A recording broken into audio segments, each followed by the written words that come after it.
I'm Julie with the Silver Sneakers Fitness Program. If you'd like to use an additional piece of equipment aside from our signature tools, here are a few tips. First, you have to think about retrieval and storage.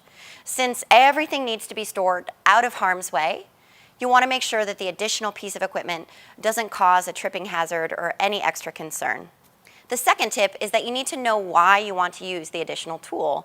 So make sure the additional tool provides a benefit that our signature tools do not provide. Incorporating extra tools just for the sake of creativity may not lead to the best training result. So you want to keep the class goal as it is intended to be. The third tip that I'd give you is that you want to make sure it's an additional tool instead of a replacement. Since our signature tools are an integral part of many class formats, make sure you keep the class formats recognizable and all of those signature pieces in place. Here's how you might use an additional tool if you really wanted to. If I wanted to use a large stability ball during my class, I might, during my warm-up, invite participants to begin by walking circles in our large gym space. Now, while this might not work for all classes or everyone, it fits my classic participants' ability and skill.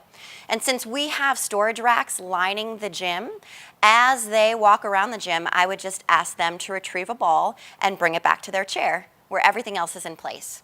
We'd continue with a dynamic range of motion stretch using the ball, and then once complete, participants would return their ball to the storage rack, and we would return to the chair to begin the work portion of the class with our signature tools.